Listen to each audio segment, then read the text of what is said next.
are the days of Elijah. These are the days of Elijah, declaring the word of the Lord.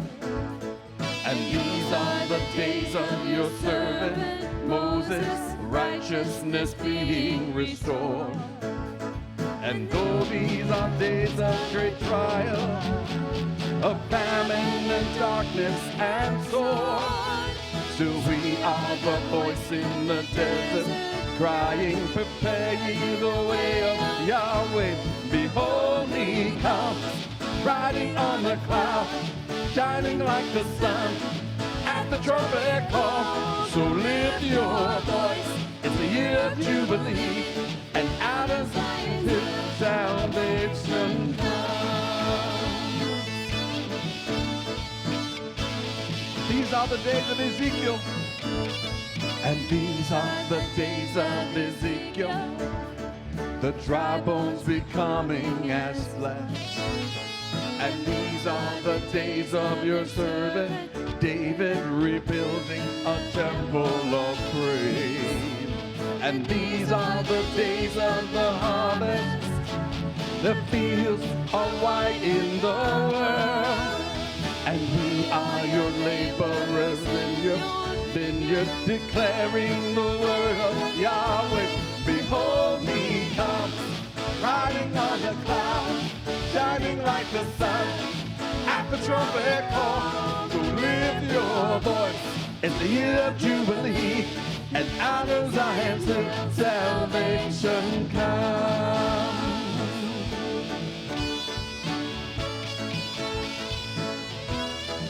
There's no God. There's no God like Yahweh. There's no God like Yahweh. There's no God like Yahweh. There's no God like Yahweh. There's no God like Yahweh. There's no God like Yahweh. There's no God like Yahweh. There's no God like Yahweh. There's no God like Yahweh. There's no God like Yahweh. There's no God like Yahweh. There's no God like Yahweh. There's no God like Yahweh. There's no God like Yahweh. There's no God like Yahweh. Behold, he comes, riding on the cloud, shining like the sun at the trumpet call. So lift your voice, it's the year of Jubilee, and out of Zion salvation. Behold, behold, he comes, riding on the cloud, shining like the sun at the trumpet call. So lift your voice, it's the year of Jubilee, and out of Zion salvation comes.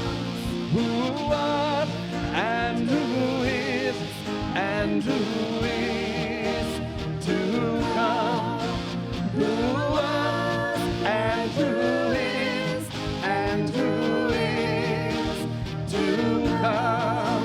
Who was and who is and who is to come. Who was and who is and who is to come, to come.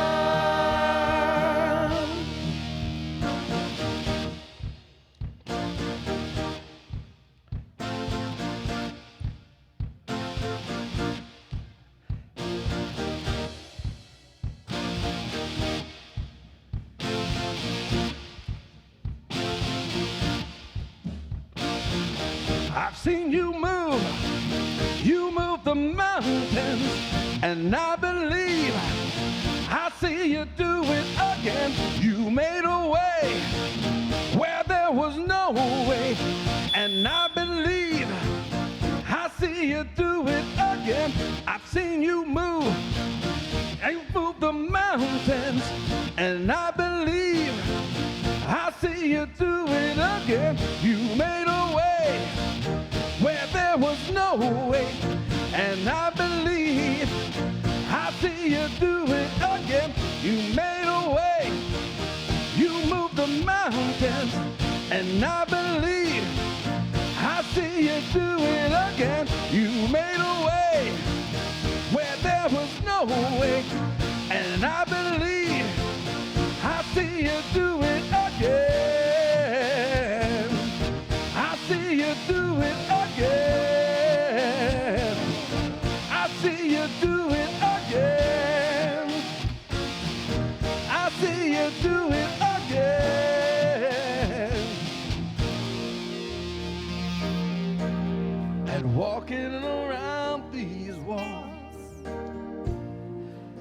thought by now they'd fall, but you have never failed me yet.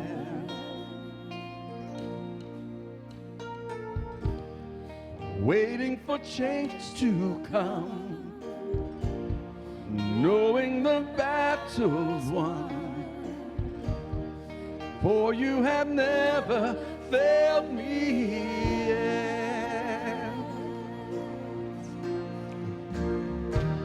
Your promise still stands. Great is your faithfulness, gratefulness. I'm still in your hands. This is my confidence. You never failed me yet.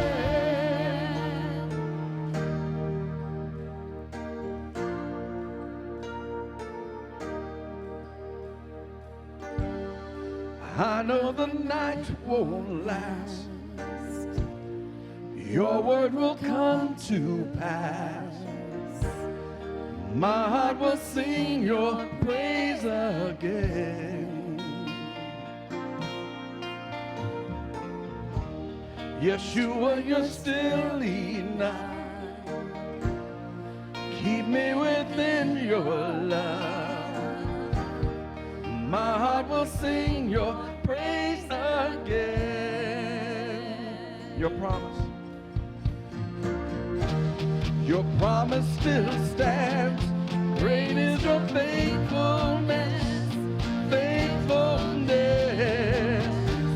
I'm still in your hands. This is my confidence. You never fail. Your promise still stands. Great is your faithfulness, faithfulness. I'm still in your hands. This is my confidence. You never failed me yet.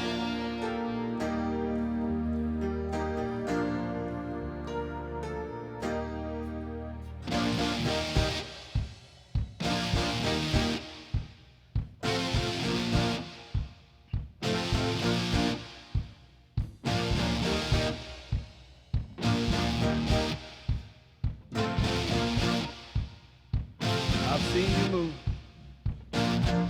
I've seen you move.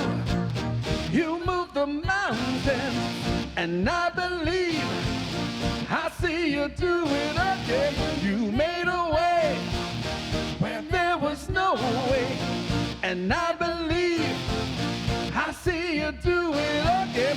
Oh, I've seen you move. You move the mountains, and I believe I see you do it again.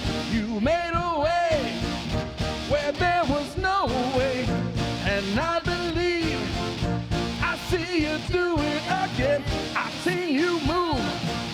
You move the mountains, and I believe I see you do it again.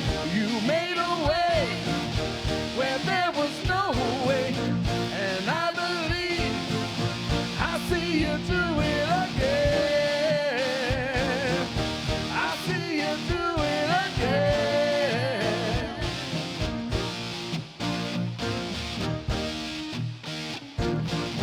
I see you do it again.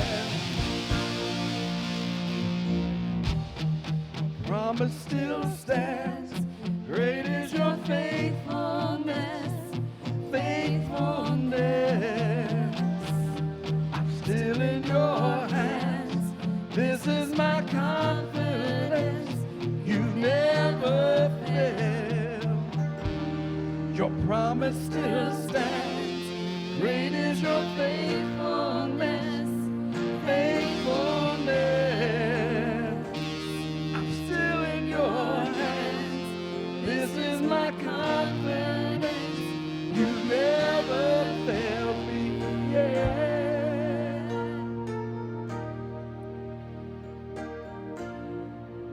And you never failed me yet. I never will forget. No, you never failed me yet.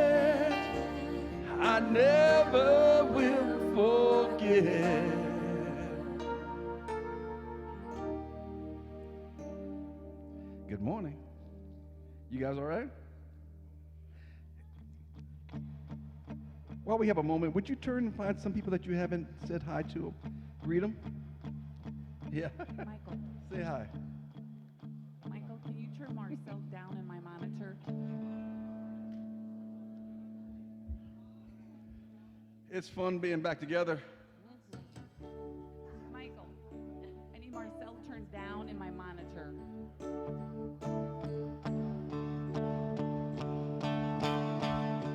You unravel.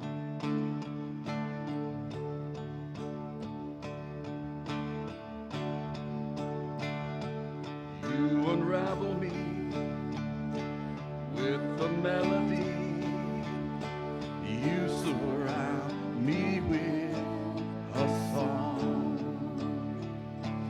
of deliverance from my enemies till all my fears are gone. I'm no longer a slave to fear. I am a child of God. I'm no longer a slave to fear. I am a child of God.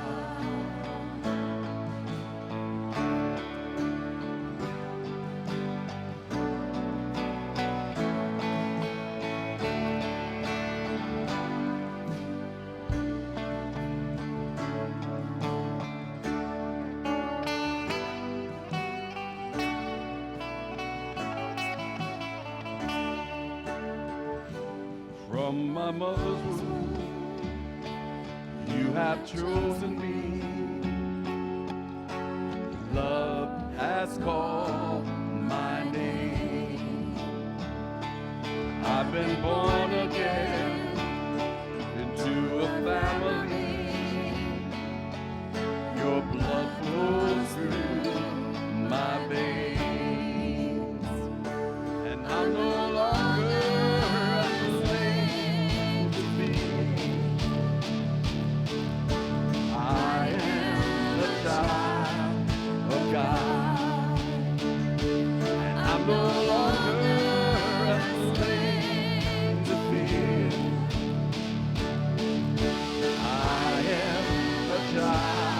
lift your voice. I'm no longer, and I'm no longer a slave to fear. I am a child of God, and I'm no longer a slave to fear. I am a child of God.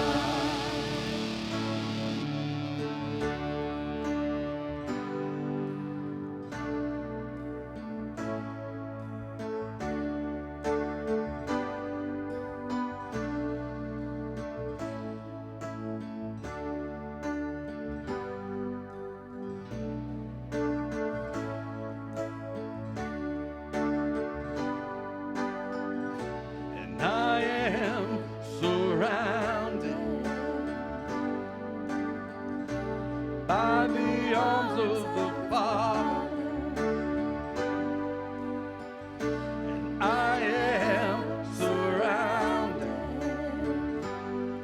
by songs of deliverance. We've been liberated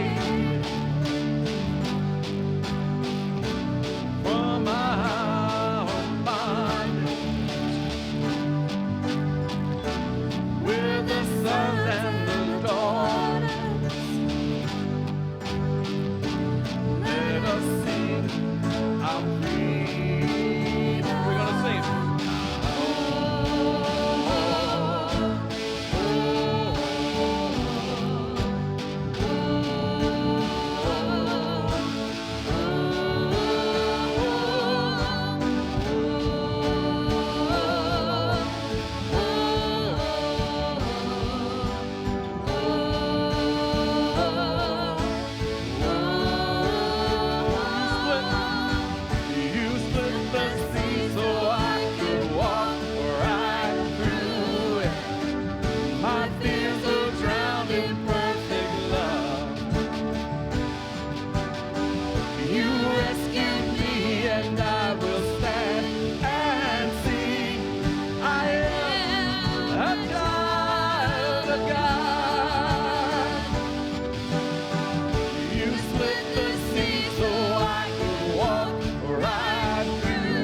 my fears were drowned in perfect love.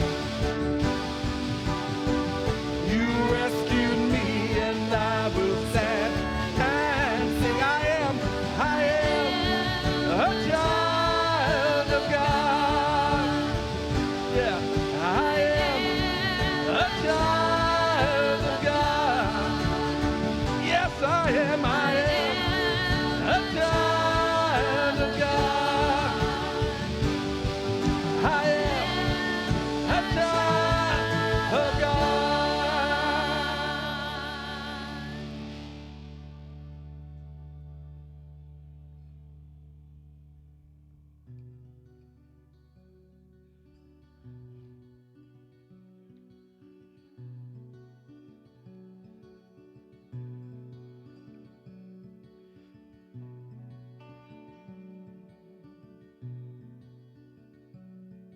Oh, come, behold the works of God, the nations at his feet.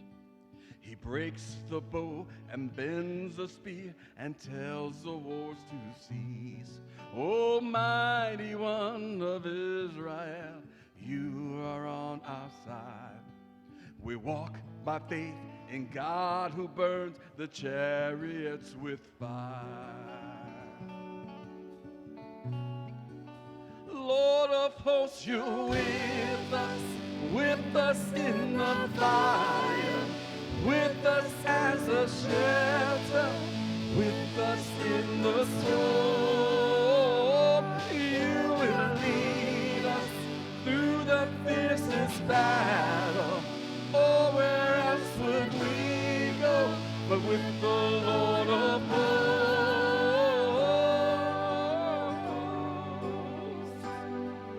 Oh, God of Jacob, fierce and great, you lift your voice to speak. The earth did bow and all the mountains move into the sea. Oh, Lord, you know the hearts of men, and still you let them live. Oh, God who makes the mountains melt, come wrestle us and win. Oh, God who makes the mountains melt, come wrestle us and win. Lord of hosts, you're with us in the fire, with us as a shelter, with us in the storm. You will lead us through the fiercest battle. Oh, where else would we go but with the Lord of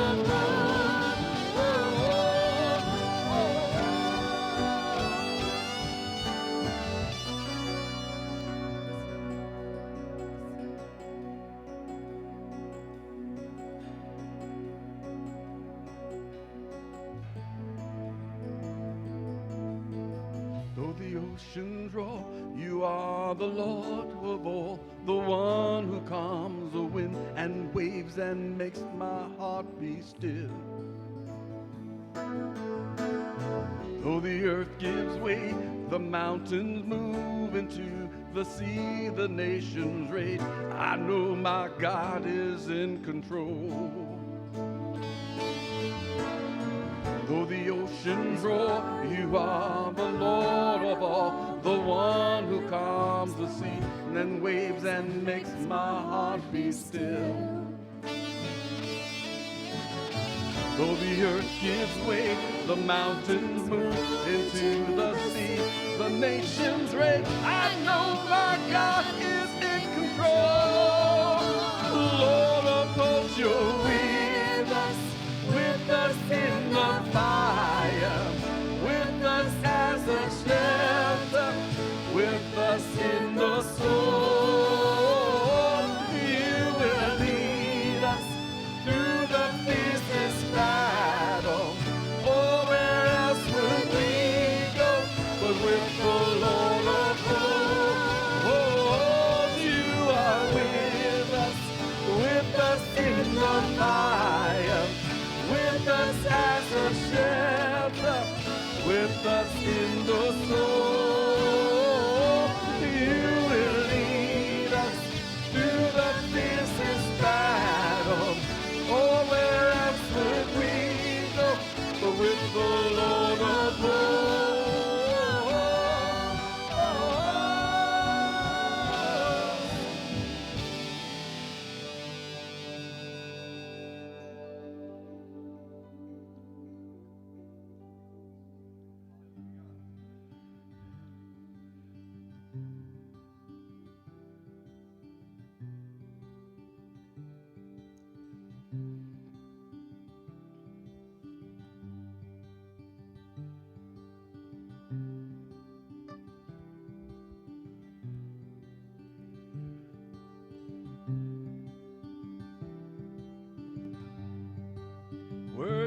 of every song we could ever sing.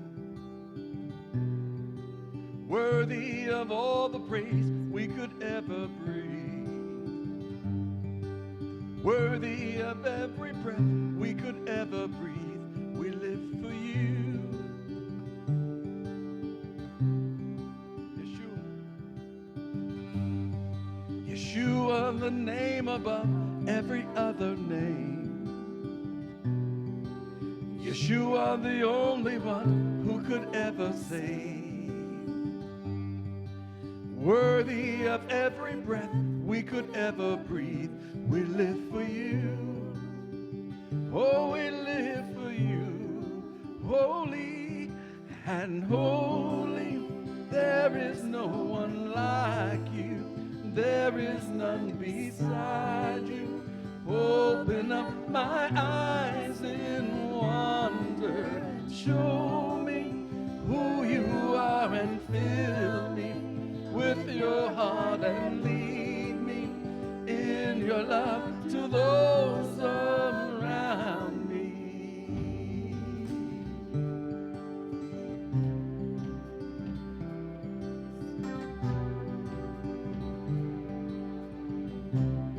Worthy,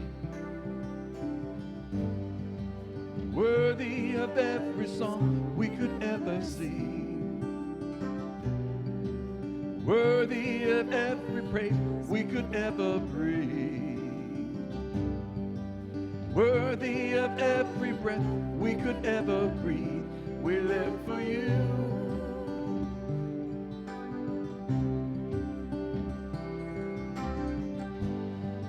Yeshua, the name above every other name. Yeshua, the only one who could ever save. Worthy of every breath we could ever breathe. We live for you. Oh, we live for you. Holy, we sing. Holy, there is no one like you. There is none beside you. Open up my eyes in wonder and show me who you are and fill me with your heart and lead me in your love to those around me.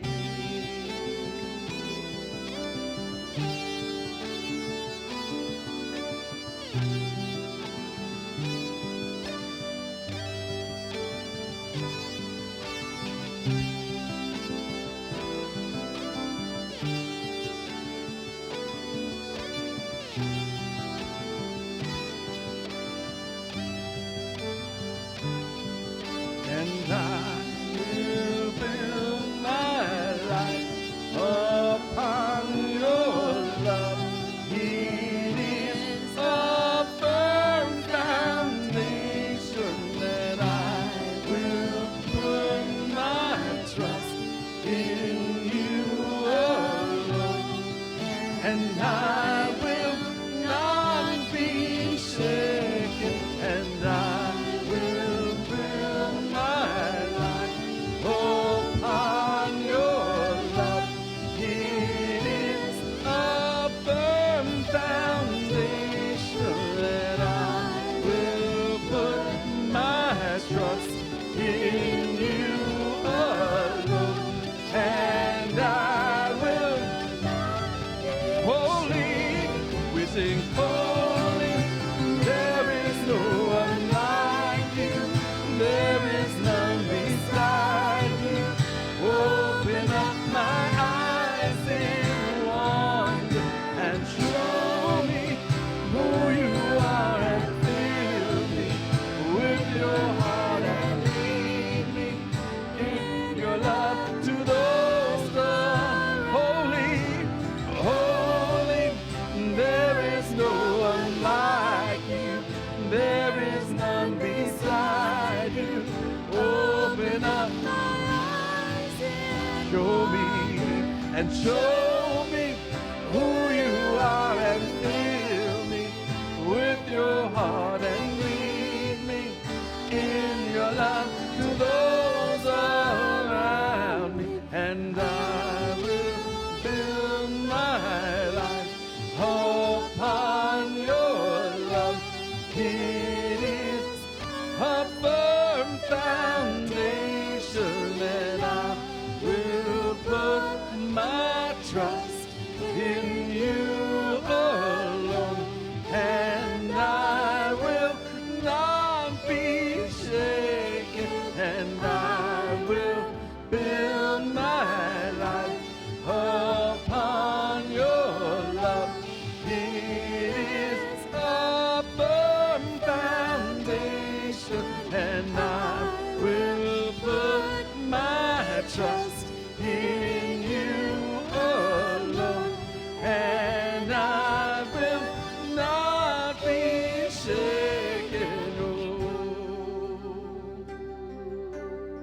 Father, we confess that we place our trust in you and you alone.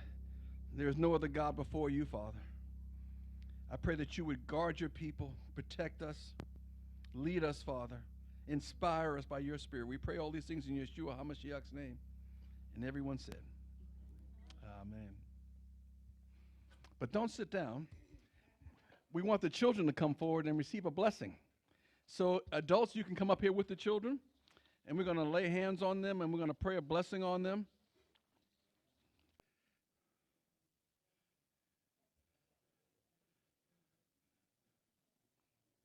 Good job. All right.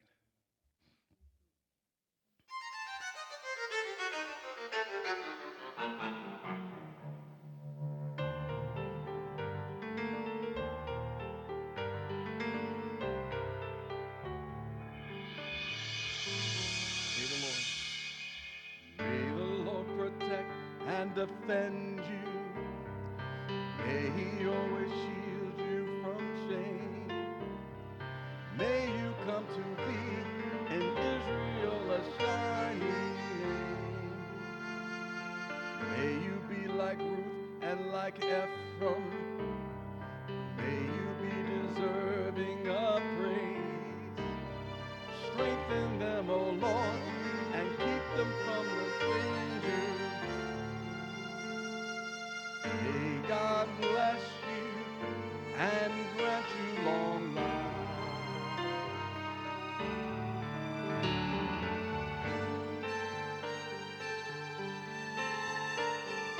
May he send you someone who will care for you. May the Lord protect and defend you. May the Lord preserve you from pain. Favor them, O Lord, with happiness and peace. Oh, hear our Sabbath prayer.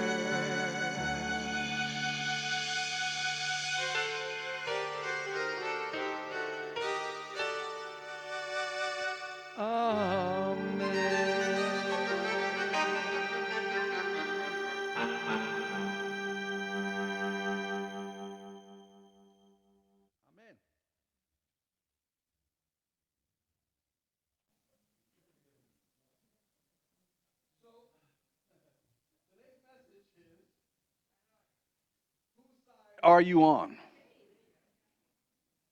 Done in 5 minutes last night. This is a story actually of Elijah. But I'm going to give a different twist to it. How's that? Hold on. Need all my little gadgets. So the story of Elijah is that Elijah was living in a very corrupt time. People had fallen away from following the true God of Israel. And it kind of reminds me of the same unrest we have today. And then Elijah decided, in spite of the overwhelming odds, he was going to challenge the prophets of Baal. We'd say Baal in the English, Baal. 450 to 1. That's what the ratio was. 450 to 1.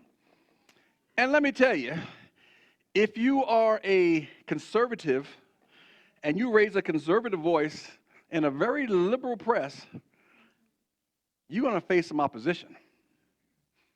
And we're feeling that today, that as believers, believing in the Judeo-Christian values that have been handed down to us, if you raise your voice, you might come up against a giant.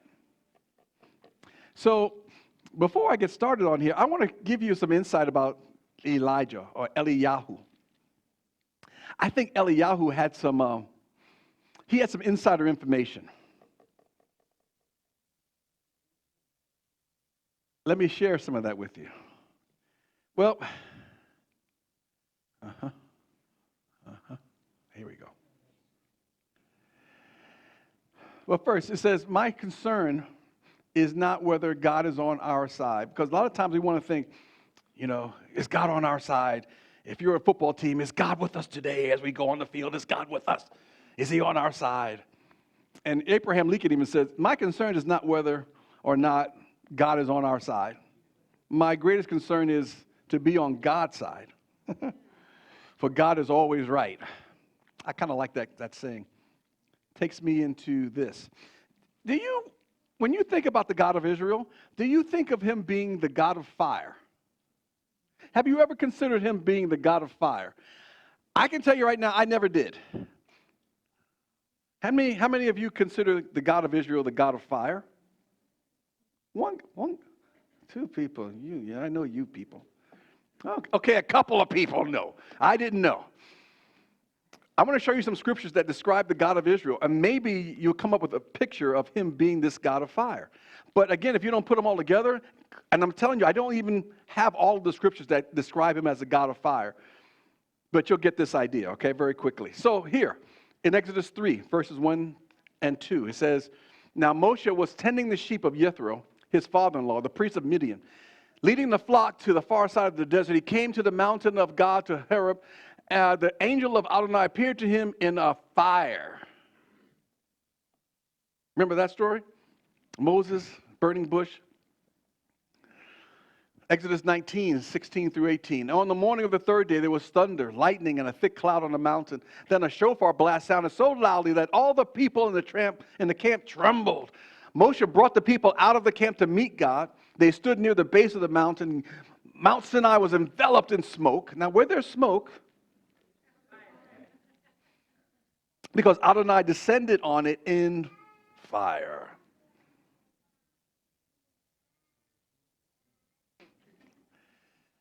Exodus 24, 16 through 18. The glory of Adonai stayed on Mount Sinai, and the cloud covered it for 6 days. On the seventh day, he called to Moshe out of the cloud. To the people of Israel, the glory of Adonai looked like a raging fire on the top of the mountain. It actually engulfed the whole top of the mountain with fire.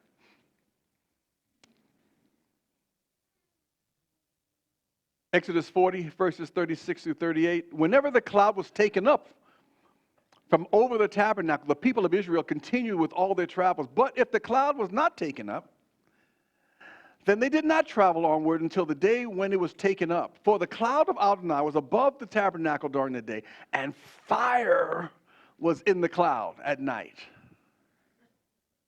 Fire. There was an old Ohio Players song called Fire. Anyway, I digress. Sorry. Leviticus 9, 23 through 24. Moshe and Aharon entered the tent of meeting, came out and blessed the people. Then the glory of Adonai appeared to all the people. Fire came forth from the presence of Adonai. There's a theme here. Fire. Consuming the burnt offerings and the fat on the altar. When all the people saw it, they shouted and fell on their faces. Deuteronomy 4, verses 20 through 24. Watch out for yourselves so that you won't forget the covenant of Adonai your God, which he made with you, and make yourself a carved image, an idol, a representation of anything forbidden to you by Adonai your God. For Adonai your God is a consuming fire. Can we say that? Fire. I never thought about our God as being a fire God, a jealous God. Hebrews 12 actually says the same thing. Even then, his voice shook the earth. But now he made this promise. One more time I will shake not only the earth, but heaven too. And this phrase, one more time, makes clear that the things shaken are removed, since they are created things, so that the things not shaken may remain. Therefore, since we have received an unshakable kingdom, let us have grace, through which we may offer service that will please God with reverence and fear. For indeed, our God is a consuming, you say it, fire. 1 Kings 18. This is actually the text of my message today. Then, this is Eliyahu being really feisty. He says, then you call on the name of your God, and I will call on the name of Adonai, the God who answers with fire. Let him be God. And all the people answered, good idea. That's a great idea. They're laying down this gauntlet. The God who answers with fire, let him be God. Now, I think Eliyahu knew something that I didn't remember until I started doing this study. He's the God of fire. So why wouldn't he answer with fire? I don't think the prophets of Baal knew this, but let's keep going. There are more scriptures. Ezekiel 1, 26 through 28. Above the dome, this is the picture of his throne room. Above the dome, there was, over their heads was something like a throne that looked like a sapphire. On it, above it, was what appeared to be a person. I saw what looked like gleaming amber-colored fire radiating from what appeared to be his waist upward. Downward from what appeared to be his waist, I saw what looked like, guess what? Fire, giving a brilliant light all around him. This is the appearance of our God. So it's not blasphemous for me to say he's the God of fire. I mean, the description, this is the complete Jewish Bible, by the way, translation that's given this. It said, this was his appearance of the glory of, this is how the appearance of the glory of God, Adonai, looked. When I saw it, I fell on my face and I heard the voice of someone speaking. So his response was total worship. Revelation 1:14. His eyes were like, remember this description of the God of Israel? His eyes were like a flame of fire. Ezekiel 8. I looked and I saw what seemed like a man made of, you guessed it, you say it, fire. From what appeared to be his waist downward was, and from his waist upward appeared to be a gleaming amber-colored brilliance. I didn't say it that time. The form of a hand was put out, which took me by the lock of my hair, and the Spirit lifted me up between heaven and earth and brought me in these visions from God to Jerusalem, to the entrance of the inner court gate that faces north. So these people, when they discovered and have an encounter with the God of Israel, they're encountering a God of fire. He's appearing to them in the manifestation of fire. But look at here, Daniel 7. As I watched, thrones were set in place, and the Ancient One took his seat. His clothing was white as snow. The hair on his head was like pure wool. His throne was fiery flames with wheels of burning fire. A stream of fire flowed from his presence. Have you ever considered the God of Israel to be the God of fire? And I wonder what that means. Why this manifestation? I'm sure he can manifest himself to us any way he would like. Why fire? Malachi 3, verses 2 through 3. But who can endure the day when he comes? Who can stand when he appears? For he will be like a refiner's fire, like the soap maker's lie. He will sit testing and purifying the silver. He will purify the sons of Levi, refining them like gold and silver, so that they may bring offerings to Adonai uprightly. You know, when you have a refiner's fire, you know the story that you heat up the metal to a very high heat.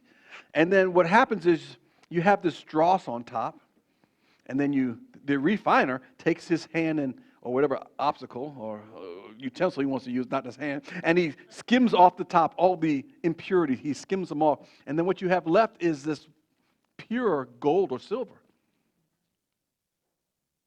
You think the Lord is sometimes turning up the heat in our lives? Just so that the impurities can bubble up to the top? And then you can recognize what they are and you can confess it, and he takes his hand and wipes them away and purifies us. The reality is, he's separating you from certain impurities. And there is there's a term we use, but I'll get to that in a second. Oh, you remember this one? I should have started with this one. This is in Daniel. But he exclaimed, look, I see 4 men. This is when Nebuchadnezzar threw the 3 Hebrew boys into the furnace. Remember that? Because they wouldn't bow their knee. But he exclaimed, look, I see 4 men not tied up, walking around there in the flames, unhurt. And the fourth one, now you know what? Every time I look in Scripture, when I see the number 4, 40, 400, it always has some kind of connection with the Messiah. 40 days, 49. Anyway, you always look for the Messiah and look for water too, by the way. Not in this case. But in most cases, you'll see water and the number 4, or the derivative of 4, being connecting to the Messiah. And the fourth one looks like one of the gods. Well, we look like God. He was God. For those of you who like the New Testament, Matthew 3, verses 11 through 12. It's true that I am immersing you in water so that you might turn from sin to God, but the one coming after me is more powerful than I. This is Yachanan. This is John the Baptist, the cousin of Yeshua. I'm not worthy even to carry his sandals, and he will immerse you in the Ruach HaKodesh and in fire. That doesn't sound very good, does it? Being immersed in fire? That doesn't sound very comforting, but that's what the Messiah came to do. He has with him his winnowing fork, and he will clear out his threshing floor, gathering his wheat into the barn, but burning up the straw with unquenchable fire. Fire. So there's a purpose for the fire. It's burning up the straw, the unquenchable fire. It's burning away those things that are not going to last.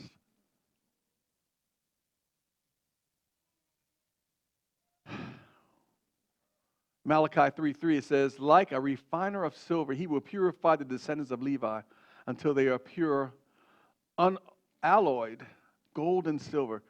Then they will draw near to the Eternal One, presenting offerings with righteous, clean hands. So there's a purpose. There's a purpose for this refiner's fire. Luke 12:49 through 52. I have come to set, you say it, I've come to set fire to the earth. And the first time he came, he used water to purify the earth. This time he's going to bring fire. I sound like a Southerner when I say that. I'm a Yankee. Fire. How's that? Fire. By golly. And how I wish it was already kindled. I have an immersion to undergo. How pressured I feel till it's over. Do you think that I've come to bring peace in the land? Not peace, I tell you, but division. That needs to be emphasized more and more.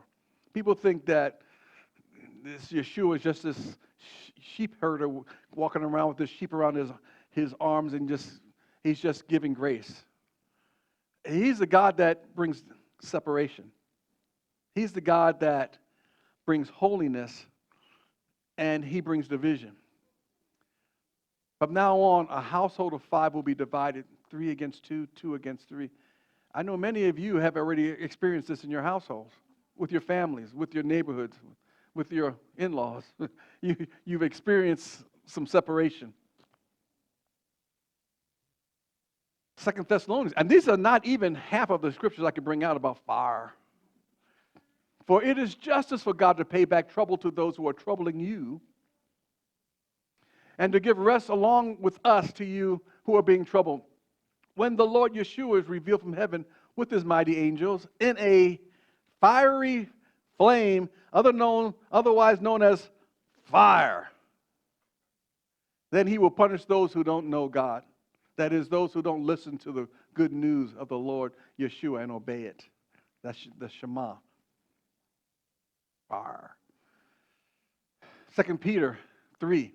The day of the Lord will come like a thief. The heavens will disappear with a roar. The elements will be destroyed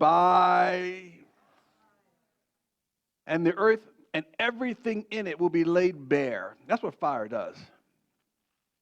You know, from being around the Klopfensteins and on the Klopfenstein and / Murray farm, I've learned that when you want to clear out brush, that you set it fire. set a fire and you control it, but it clears out all that underbrush. And then it's usable. And actually, it actually gives the land a new birth. The Lord's coming with fire. Revelation 4, verses 4 through 6. Surrounding the throne were 24 other thrones, and on the throne sat 24 elders dressed in white clothing and wearing gold crowns on their heads. From the throne came forth lightnings, voices and thunderings, and before the throne were 7 flaming torches. I don't like that translation.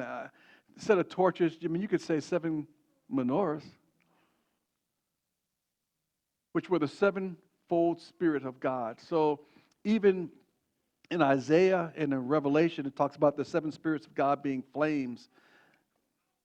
This is the God that I said, God of fire. Now this brings me to the story of Elijah. Eliyahu.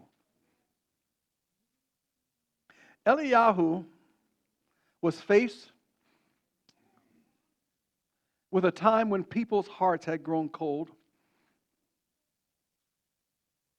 They were turning to different idols. They weren't serving the God of Israel, nor were they listening to his voice. It's interesting, Eliyah thought at the time, and you remember the story, Eliyah thought at the time that he was the last prophet. He thought, I'm the last guy. They've killed all the other prophets, and they want to kill me. I'm the last one. I know many of you feel that way right now, living in America. It's hard to find other believers of like-mindedness, right? Well, Eliyah felt like this, and you know, I'm reminded about 2 stories. This story and David. David walked up on a fight. It was Goliath, and he was yelling and ranting and speaking out against the God of Israel. And David walked up and said, well, who is this uncircumcised Philistine, and who's doing something about this? You're going to let him talk about the God of Israel? He's just a little boy. He brought a stone to a sword fight. And the Lord was with him, though. And so the odds shifted toward David. Even though he's facing a giant, a huge man, and you would think that looking at them, the giant would have the edge. But no, David came in the spirit and in the power of the living God of Israel, and all the power shifted over to David. Well, you would think the same thing with Eliyahu. He's facing 450 prophets of Baal. Just one of him. You would think the odds favor the prophets of Baal. And the story, this is found in 1 Kings 18. Eliyah came near to all the people and said, how long will the people hesitate between 2 opinions? You know, today, when I'm listening to all the reports on the news, you notice they never bring up God. He's never a solution. No one says, hey, let's turn to the God of Israel and pray. Hey, let's seek his face. Hey, let's pray and ask his counsel. No. What I'm hearing day in, day out, that the people in the know, the people that you want to turn to, the people you can trust are the scientists. Science. Science will save us. Science has become an idol. Technocrats, they call them now. That's the new technical term. Technocrats. They got their hand into the social media and anything technical. And you know what's fascinating about science? Do they really have an answer for us? They're guessing, because science, it operates on scientific method. And if you can't recreate it in a laboratory, they're saying that's not really science.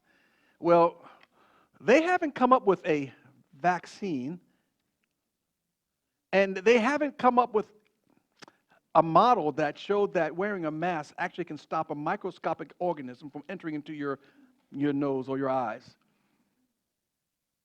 But we believe them because, well, they're scientists. And they know. And so even in our lives, we're faced right now, God versus science. And pity the person who tries to stand up and say anything about God. Well, my God will protect me. God protects you. They'll laugh in your face. If you walked into Menards today without a mask, and they say, "So you need a mask on." My God's going to protect me. That's the attitude of today, right? God versus science. Well, in Eliyahu's day, it was the prophets of Baal versus the prophet of God. It says in 1 Kings 18:21, Eliyah came near to all the people and said, "How long will you hesitate between two opinions? If the Lord is God, follow him. If Baal, follow him." But the people did not answer him a word.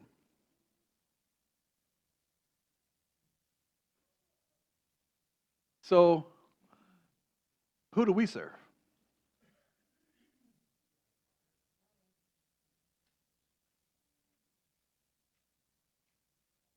If that's true, are we living a life that would represent the fact that we believe in the God of Israel and that we trust him and that we serve him? If there was a trial, would there be enough evidence to convict you of being a believer? The time is getting short. And if you know the time is getting short, you can read the Bible just like I can, and you see the signs that the master is about to come home.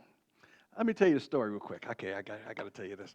Growing up, my parents had supernatural senses. Never figured it out. My best friend, he lived right across the street from me. His name is Albert. Albert, okay, he had a bad habit. Albert smoked, okay?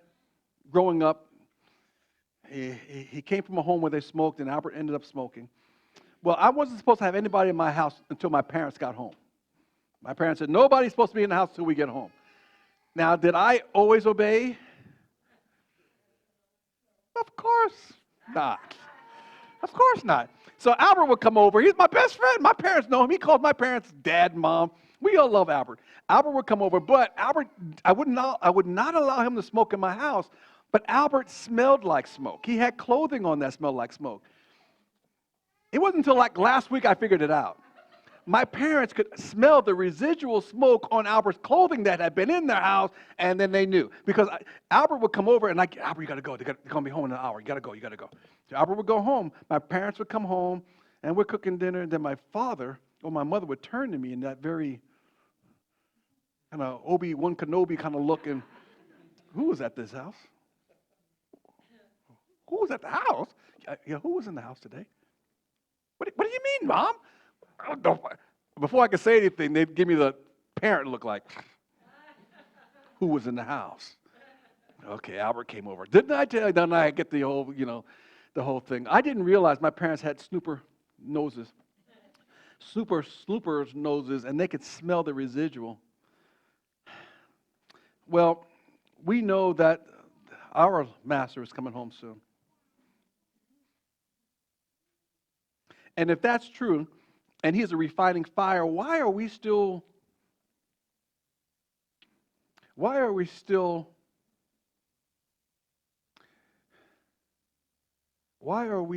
doing things and participating in things that we know is going to burn up?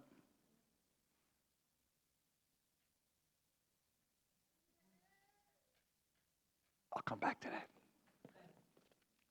I'll come back. I think Eliyah knew that the God of Israel was the God of fire.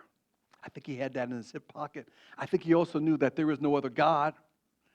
Thus says the Lord, the King of Israel, and his Redeemer, the Lord of hosts. I am the first, I am the last. Besides me, there is no God. There is no other God. Whoever is playing God over here, that's not God. That's maybe an angel, that's fallen, that's a demon. There is no other God. I'm the only God. I think Elijah knew that. I think he knew there was a God of fire, and I knew that he knew that he was the only one. So when Elijah made this deal, this bet with the prophets of Baal, he said something. He said, okay, you take a bullock, and whichever one you don't take, I'll take the other one. And you slaughter your bullock, and you make you get some wood in the altar, and you call up, don't light it though, but you call upon your God, and I'll do the same thing, and I'll call upon my God. And the one who answers by fire, see, that's a setup. Eliyahu knew the God of Israel was the God of fire. And he says, the one who answers with fire, that's God. And they said, okay. So who is Baal? Baal was the fertility and earth god of the ancient cultures and was later exported to Egypt, where he was worshipped as the storm god. The Semitic word Baal means Lord or Master. And the ancient people believed that he was in charge of all nature and humans. That means that he's also in charge of fire, you would think. So the prophets of Baal thought, oh yeah, our God can handle some fire. That's easy. He's the God of nature. He's the God of elements. He's the God, and even he's also associated with the sun. So yeah, we'll take that bet. Bad bet. So the prophets of Baal, they gathered, and they assembled for themselves 450 against one.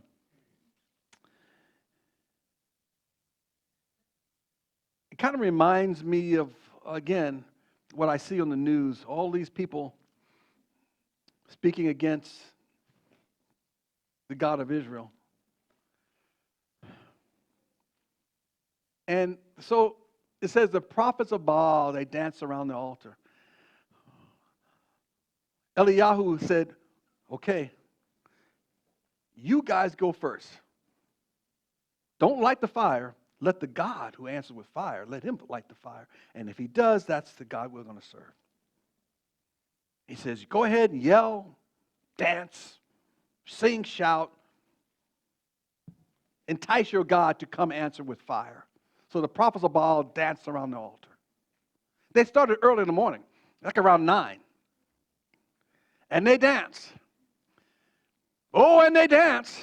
And they yelled aloud, and they danced. And they danced, and they danced, and they danced, and they tried to get Baal's attention. They cut themselves with lances until blood came out on them, thinking that's going to inspire their God. Still no one answered.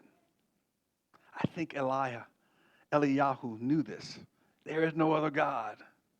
There ain't going to be no other answer. No idol is going to speak.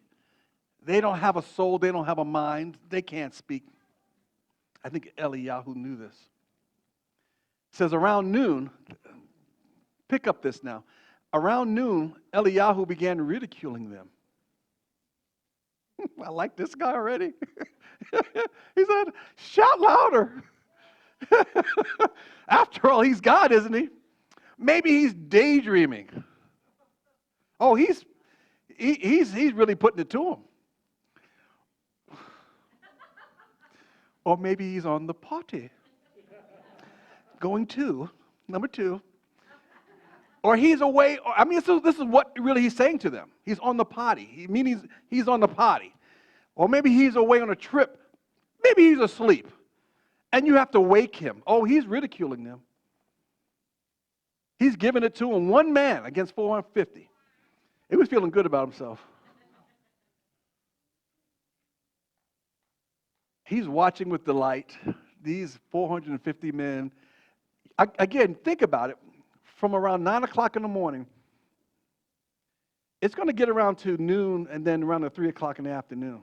They're dancing. These guys, they're probably like, hey, hey, hey. They probably by that time wore their sandals out. It says, so they shouted louder and slashed themselves with swords and knives as their custom was, until blood gushed out all over them. By now it was afternoon. There's a lot of partying going on. And they went on ranting and raving until it was time for the evening offering. You notice that? Evening offering. What does that mean, evening offering? But no voice came, no one answered, no one paid any attention. There's a reason why it says evening offering. Why? Because the Talmud offering is in the afternoon. It's in the morning at 9 o'clock, and it's in the afternoon, or they call evening, at 3 o'clock. That's when Messiah went on the cross, and that's when Messiah gave up his spirit. You don't think that this has some significance? Eliyah waited until it was time for the evening offering. He knew it was time to give this offering unto the Lord. The Lord, it's his appointed time for offerings. Eliyah set them up. Smart man. So the scriptures talk about the next thing Eliyah had to do was, it was his turn. He said, you guys take a seat. Eliyah went over and he rebuilt. He rebuilt the altar. Scripture says he rebuilt. What does that indicate? If he had to rebuild the altar, it indicates that the altar was in disarray. They hadn't been using it. It had fallen into disarray. They hadn't been seeking the God of Israel. They haven't been offering up the offerings unto God.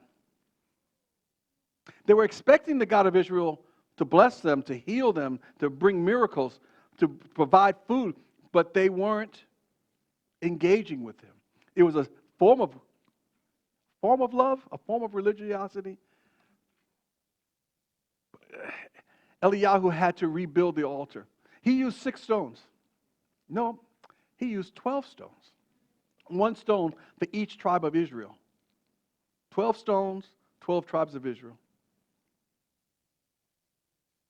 Then he did something very incredible. The scripture says that he had 4 pots. He said, bring me 4 pots. He dug a trench around the altar, and he said, bring me 4 pots.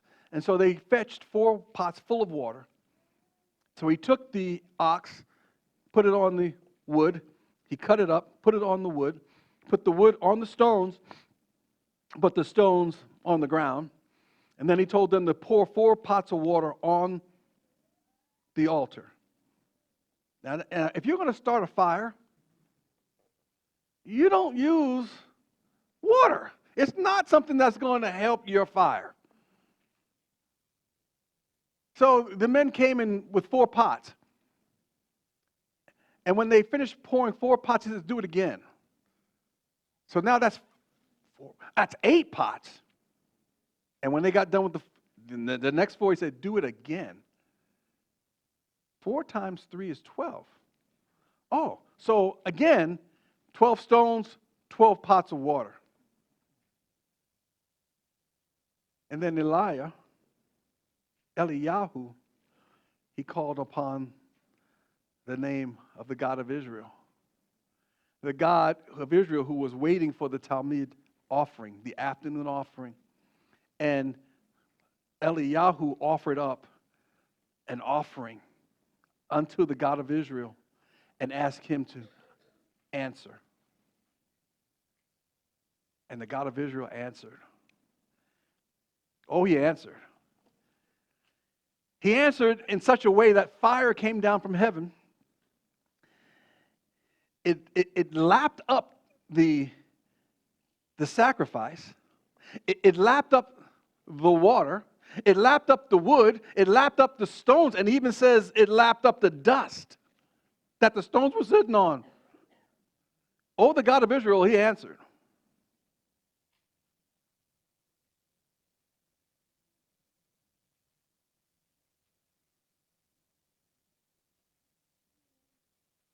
Everyone knew from that moment on that the God of Israel is the God who answers with fire. He's the God of fire. He's the God who answers prayers. We sang songs today. I didn't plan on it. Oh, yes, I did. Yes, I did. I planned this. We sang the song, These Are the Days of Eliyahu. These are the days of Elijah, declaring the word of the Lord. And these are the days of your servant Moses, righteousness being restored. And though these are days of great trials, of famine and darkness and sword, so we are the voice in the desert crying, prepare ye the way of Yahweh. Behold, he comes, riding on the clouds, shining like the sun at the trumpet call. So lift your voice. It's the year of Jubilee. And out of Zion's hill, salvation comes. Then we also sang today Psalm 46. It says, "O come, behold the works of God, the nations at his feet. He breaks the bow and bends the spear and tells the wars to cease. O mighty one of Israel, you are on our side." Well, we're on his side. "We walk by faith in God who burns the chariots with fire." Lord of hosts, you're with us in the fire, with us as a shelter, with us in the storm. You will lead us through the fiercest battle. Oh, where else would we go but with the Lord of hosts? Can I tell you this? And this is the bad news. Because, well, after this victory by Eliyahu, I didn't include this in my story, but yeah, he slaughtered all 450 prophets of Baal. And then other things happened. I don't want to go into that part of the story, but again, if you know that the God of Israel is coming back and that it's soon, and you're convinced that it's soon, and you've read 1 Corinthians 6, verses 9 through 10, it says, "Do you not know that the unrighteous will not inherit the kingdom of God?" Do not be deceived. Neither fornicators. I could stop there. Because that's an umbrella. You know, we say fornication. Well, it's an umbrella. All sexual sins. That's what that's indicating. Nor idolaters. And if you're an idolater, you're worshiping an idol. And an idol is an unauthorized noun, a person, place, or thing, or thought that you have, that you look to as your authority. You're putting your trust in something to deliver you other than the God of Israel. And boy, we live in a nation right now that we are practicing idolatry. We have no shame. We look to our athletes, whom God has blessed. And we say to them, oh, we bow down. I've seen this go on. We call one of our athletes King James, thinking it's funny. It's not funny. We pay them exorbitant amounts of money coming out of high school. How many years you go to school? You went to school 25 years to be a doctor, to be a surgeon. You get paid more than somebody out of high school who's a professional athlete. There's a problem with our society. Neither fornicators, nor idolaters, nor adulterers, nor homosexuals. In our culture today, we're being bombarded with images on our television sets and our commercials about homosexuals, that it's an acceptable lifestyle. And we are being asked to accept this. Transvestites telling stories to our children. And we're supposed to accept this. According to 1 Corinthians, it's not acceptable. Nor sodomites, nor thieves, nor covetousness, nor drunkards, nor revilers, nor extortioners will inherit the kingdom of God. So if you know these things are not going to withstand the heat of his fury, why participate? That's the question. Why, if you're a child of God and you know these things are going to transpire, you know he's going to come and he's going to purify the earth with fire, and the things that are not of his liking are going to burn in the fire like chaff, why participate? Why? When you know that if you're doing something that you're not supposed to do, it says he's going to shout it from the rooftops. I don't want people knowing my shortcomings. I have an opportunity, though, to change it.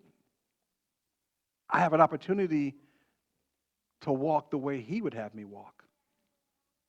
I don't want to wait until the last moment and have my dirty laundry aired out. It kind of reminds me of a story I heard growing up that every time we confess our sins, every time we commit a sin, it's like it goes up on a chalkboard, a heavenly chalkboard. And every time we confess that sin and walk away from it, it gets erased. And as long as we keep a clean account, I think we'll be in pretty good shape. But imagine if you don't take the time to correct those areas that we fall short in. If we don't take the time to go and ask for forgiveness. I've had to ask forgiveness a lot of times. Everybody has their pet sin. I've had to ask the Lord many times, Lord, okay, I did it again. Did it again. Please forgive me, Lord.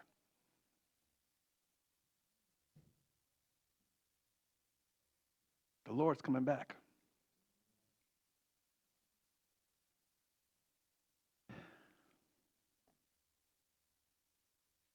I guess what I want to say to you, if we are so certain that he's coming back and we don't take the necessary steps to correct those areas that we know, it's not like we're guessing. We know these are areas that the Lord would not be pleased with. If we don't take advantage as his people, because the judgment of God starts in the house of God. You all realize that? The judgment of God starts in the house of God. He's going to start with us.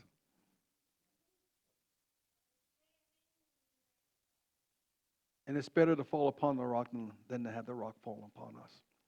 What I want to do right now, I'm going to ask Brian to come on up and he's going to lead us in prayer. But what I want to direct you to do, not to bring you down, but if I said to you right now, what's the one sin that's besetting you? What's the one sin? You don't have to even think about it. It pops right up. What's the one sin that you still battle? What's the one sin that you want to be freed from? It could be lying. It could be covetousness. It could be that you're slothful. It could be any number of things. But you know, as soon as I mention that, you know exactly which sin that you battle with. Don't have to even, pry it out of you.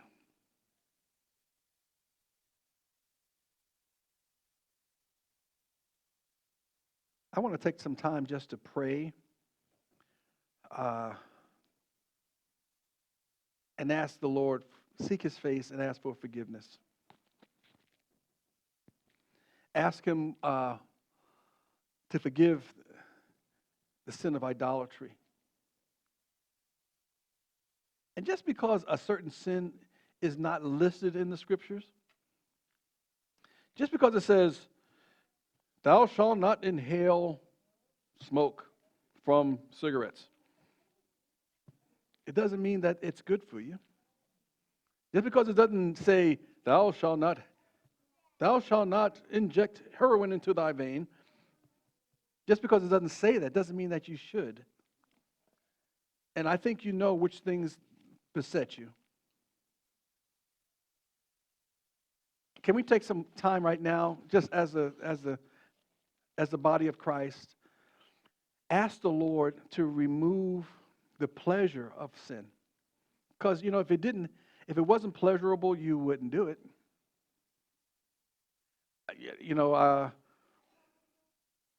No one has to tell me not to eat certain vegetables. I don't eat it because they don't taste good.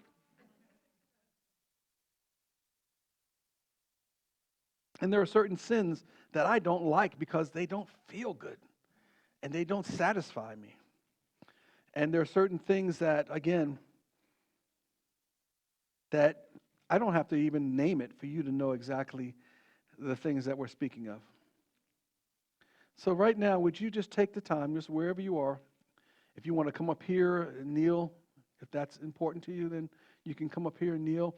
If you want prayer, sometimes that's why it's so important for us to be together, so we can lift each other's burdens, pray for each other, intercede on each other's behalf.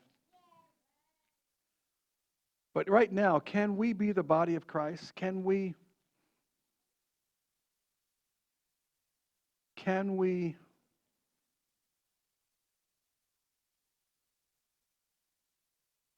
got one more thing to show you. I'm stopped. There was a slide I want to get to. There you go. Again, refiner's fire. It's important because it's actually heating up and it's boiling out the imperfections, the impurities. And that term, separation, you're separating the dross.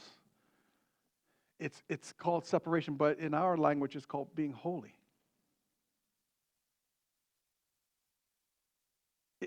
The Lord's manner of purifying us is called holiness. He wants us to be holy even as He is holy. That's what He's calling us to. Because our God is a consuming fire. That's who He is. And He's coming, and we need to be ready as the bride. So would you close your eyes and just take a few minutes? Then I'll have Eliyah come up and pray for us. But just take a few minutes and just whatever the Lord's convicting you of, just confess it to Him, give it to Him, and put your trust in Him.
Shabbat Shalom. My name is Allmaras, and I will be leading the prayer request. I'm going to do things a bit differently. The Spirit has leaded me to do prayer a bit different. So, first of all, I'd like to say thank you for everyone being here. It's a blessing and an honor to see everyone. We're all here to know more about the Word and really seek Yahweh's Word. What I want to do real quick is I want to tell you guys a dream I had. I had this dream twice, the same dream twice in a row, and I really feel like the dream has a lot of meaning, and it's definitely a dream of an awakening. So I've taken this dream different levels of what it really has been explaining to me and what Yahweh is trying to show me, but I've also finally got up to the level where I'm not like breaking down when I tell the dream, because this dream to me is very powerful. And like I said, twice in a row, same thing happened, and I can remember the details very good. So in my dream, I was on this moving line. I couldn't exactly tell what it was, but it was like this moving spirit. And there's only a few on that moving spirit, and we were going through like towns and many people. And so we kind of came to a stop, and I looked to my right, and there was a family. And there was a woman, and I said, "Why can't you get on?" And she looked at me so sad. She said, "I can't." And I said, "Why?" She said, "It's too late." I said, "What do you mean it's too late?" And so we kept going. It's like I was going up, and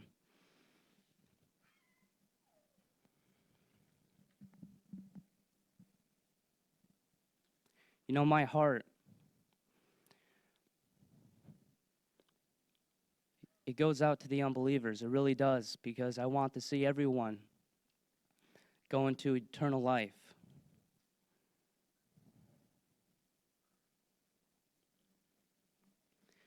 So you guys can take that dream in your way, and it really was an awakening, and I know it was from Yahweh. So at this time, I want everyone to go in your own prayer mode, okay? Your own battle with Yahweh.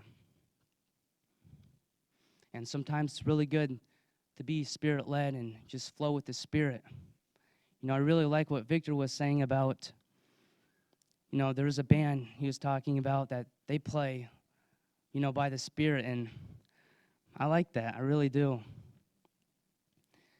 So at this time, let's all go into our own prayer mode, and I'm going to have Sean, he's going to play the song Oceans, and, you know, that song really touches me, and I hope it touches you guys,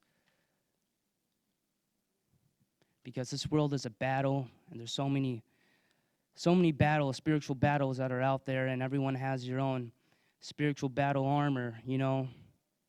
You have your sword, your shield, your helmet of truth, righteousness, and so forth, and every day you're in a battle, whether you give in to temptation, you know, you're spiritually wounded. You know, you got to get back up. Now, let's say you pass up the temptation. Well, you know, good job. That's like a ding to you, all right, up by your side, and just keep going, okay? So I'll have Sean play the song, and let's all just please be in the attitude of prayer. Pray for someone by your side. Lift up your hands and cry out to Yahweh.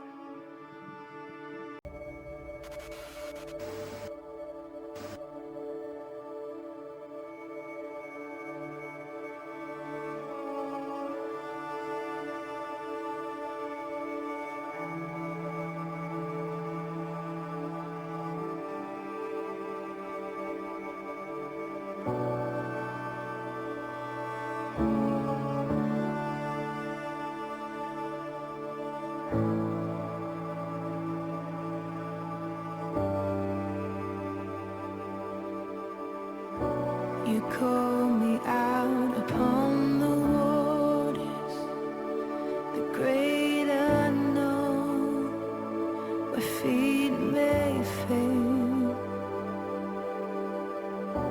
And there I find you in the mystery, in oceans deep, my faith will stand.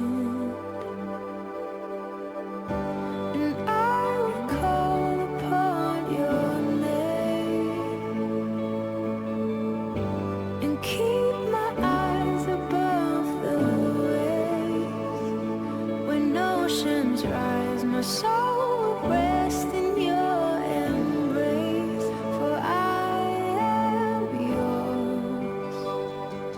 You are mine.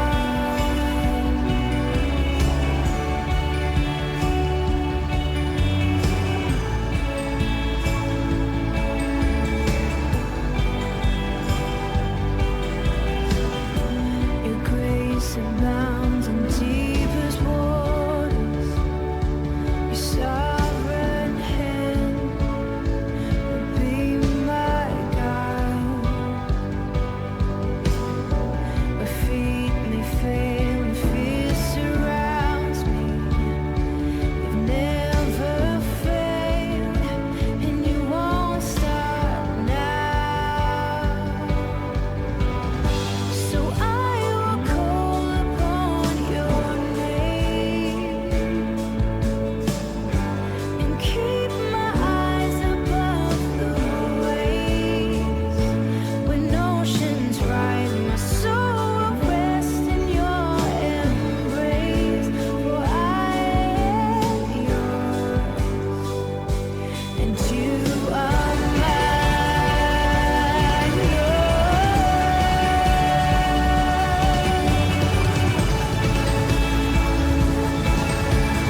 Spirit, lead me where my trust is without borders. Let me walk upon the waters wherever you would call me. Take me deeper than my feet could ever wander, and my faith would be made stronger in the presence of my Savior. Spirit, lead me where my trust is without borders. Let me walk upon the waters wherever you would call me. Take me deeper than my feet could ever wander, and my faith will be made stronger in the presence of my Savior. Spirit, lead me where my trust is without borders. Let me walk upon the waters wherever you would call me. Take me deeper than my feet could ever wander, and my faith will be made stronger in the presence of my Savior. Spirit, lead me where my trust is without borders. Let me walk upon the waters wherever you would call me. Take me deeper than my feet could ever wander, and my faith will be made stronger in the presence of my Savior. Spirit, lead me where my trust is without borders. Let me walk upon the waters wherever you would call me. Take me deeper than my feet could ever wander, and my faith will be made stronger in the presence of my Savior. Spirit, lead me where my trust is without borders. Let me walk upon the waters wherever you would call me. Take me deeper than my feet could ever wander, and my faith would be made stronger in the presence of my Savior.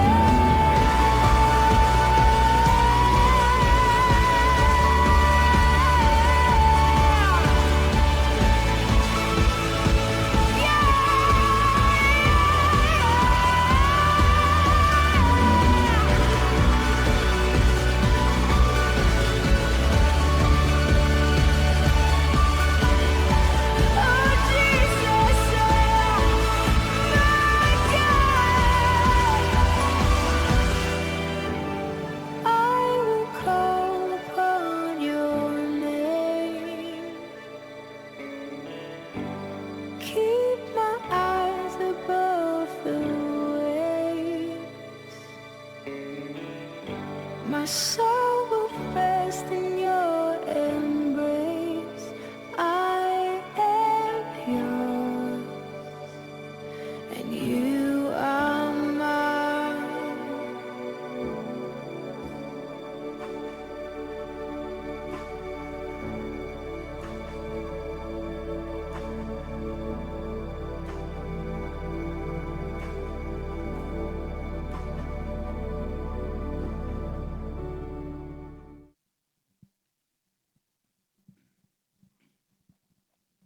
Thank you, Yahweh.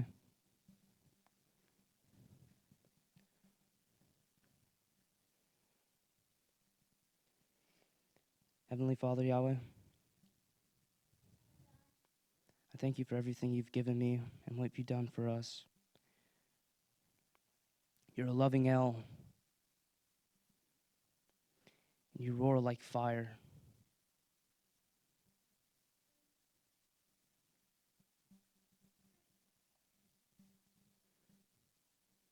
We want to see more of you. We want to see your truth.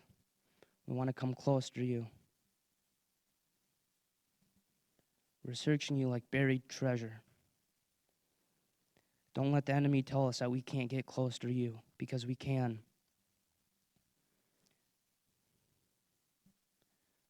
Our faith is strong in you and your son Yeshua. I just want to pray right now for everyone here that you can heal them up, that you can bind them up, that you can show them the word, that you can show them the light. I want to just give thanks for the pastors here and the teachings, Marcel's teaching, and the Bible study, and the worship, and the whole congregation. We're all uniting as one in the body of the Messiah.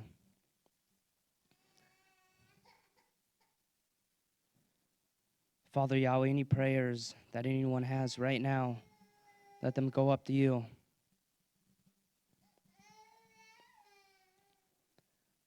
I just want to say thank you, and thank you for giving me strength to fight my battles and fight the battles you've sent to me.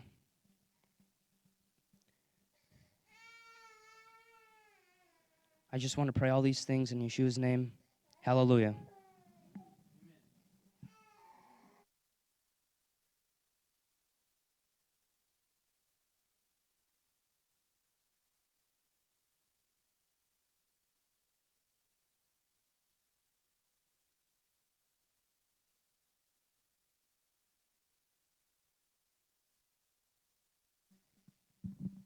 Thank you, Eliyah. It's good to see young men standing up with a heart, for the kingdom and for others especially. And, the young people have such a difficult path, and we need young men like him and young ladies to stand up and be good examples and let people know that you care about them. And so we don't want to be like some of those in the first century that was hoping that fire would come down and the Romans would all be destroyed. And, we want people's hearts changed, right? So, okay, now we come to the part of our service, all good things must come to an end. For announcements. And just to touch on a couple things, in the last week and this week, we find ourselves, dealing with real life issues and the challenges that we're being faced with coming together and all these quarantines and stuff. That I feel it's necessary that we begin including a little segment every week on what's going on out there, so we can prepare and know how to pray and to know how to respond. And so we'll start that in the coming week. I want to mention a couple things. I'm sure most of you have heard, or maybe you haven't, the term tracers. I mentioned this last week. Okay, the states, tracers. The states are looking at, and they've hired a lot of tracers, and what they are is people that are under the guise of protecting us from the spread of the viruses, where their goal is, a lot of states' goals are to hire, 20,000, 30,000. I've heard in some cases 30 people for every 100,000 to be tracers. If you've tested positive for virus, the tracer would contact you, and then they would ask who you've been in contact, all the people and the names that you've been in contact with, so they can go and interview them. Okay, that's what's coming. All right, and there's all kinds of, civil rights issues with that. And then the other thing I want to mention, Marcel touched on this a little bit, with the education of our young children and with gender identity. California's already passed legislation they want to start teaching, if they're not already, kindergarten, okay, about gender identity. You know, you can pull it up on, you can Google it. And they want to start teaching children about gender identity, and they may not be what they were born, okay, and they need to be sensitive to others and all this stuff. So we've got a lot of principalities and powers of darkness at work, and so we have to prepare for that and know how to pray for that. So, all right, with that, just want to thank everybody again for coming out. You know, Eliyah mentioned that it's important that we become one, you know, in a nation that is so divided, and it's so polarized. And that's what the enemy wants. He wants people against one another. And but as a body, Yeshua prayed that we be one as he and the Father are one. So some upcoming events. Well, this afternoon we have the tour portion. I hope I got the right one listed. I went through. Nope. That was 2 weeks ago. Okay. It's a good thing you're a merciful, compassionate people here. So, but she will start with the right one. We have the fellowship meal today. My wife suggested we're going to have servers serving the food because it's potluck style, and also the drinks. Okay. You have enough volunteers, or? Okay. So some healthy people want to. You know, she'll tell you. She'll tell you what to do. Upcoming events. You know, we're all excited. Hopefully, we're all excited about our soon coming King, and we have Eddie Chumney coming in 2 weeks, May 30th, and on Shavuot, May 31st, and he has some new insights. Marcel talked to him for a few hours on the COVID-19 and what's next.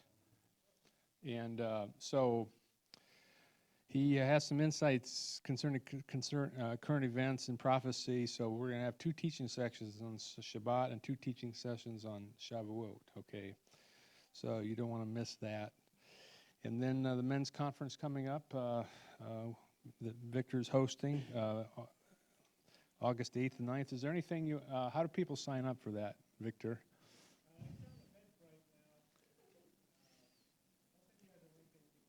Okay. And then we have the temple conference coming August 21st, 22nd, 23rd. And with that conference, those that sign up, you will get to experience a virtual tour. You know, you'll be able to put this headset on and actually you feel like you're walking back in time 2,000 years ago, and it's pretty amazing.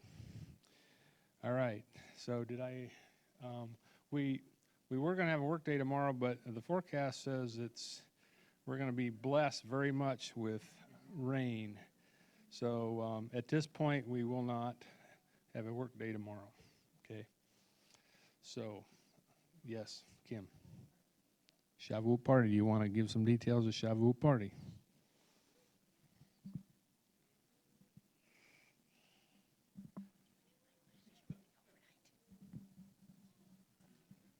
Okay, some of you remember last year we did a whole weekend party starting on Saturday and going through until Sunday. And so put on your memory caps. That's basically what we're going to be doing this year. However, we have the added blessing of Eddie Chumney coming, so we're going to shift things a little bit. But we're going to be doing all the fun stuff, the feasting. We're going to be doing a dance on Saturday evening because that is such a by request demand thing. So that will be Saturday. Same format. We'll have everything up on the website or probably on Facebook, right? On Facebook and signing up, and then we'll have sign-up sheets next week in the fellowship hall for food and for volunteers and for all that kind of stuff. And last year we were able to stay here, so I'm assuming we're going to be able to stay here, tent and so forth on Saturday night if you would like to. So it's going to be a big weekend shindig. So we'll answer any questions if you have any. May 30th and 31st. May 30, 31, yeah. All right. You know, there's a movie, most of you have probably seen it, Fiddler on the Roof. there's a scene in there that's quite fitting for, the new norm that some call it, with social distancing and stuff. And the dilemma was, how could a rabbi, dance, and so what did you remember what they did?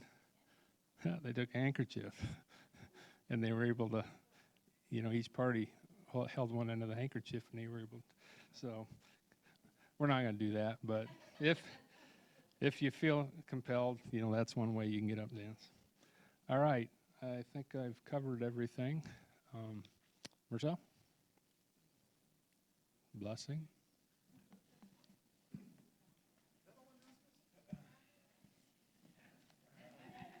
Oh, Cheryl has an announcement.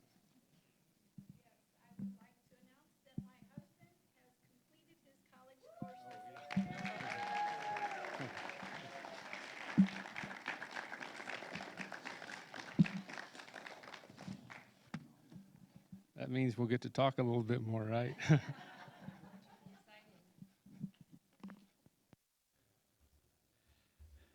Would you stand to receive the blessing?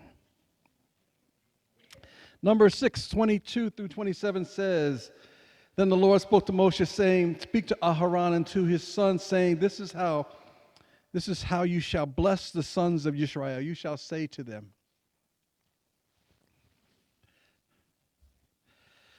Yevarecha Yahweh v'yishmerecha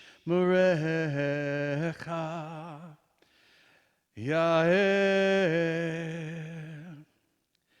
Yahweh panav elecha v'chumnecha Yisa Yahweh panav elecha v'yasem lecha lecha shalom. Then in English, may Yahweh bless you and keep you. May Yahweh make his face shine on you, be gracious to you. May Yahweh lift up his face toward you or his countenance toward you and grant you his shalom, his peace in Yeshua HaMashiach's name. B'Shem Yeshua HaMashiach Shahar Shalom Hu Adonai. In the name of Yeshua, the Prince of Peace, you are Lord. And all of Yahweh's people said, Amen. So we're going to have a meal. And Brian, you want to come and do something right now? Walk up front, some of the elders, and we'll be praying for you. Okay.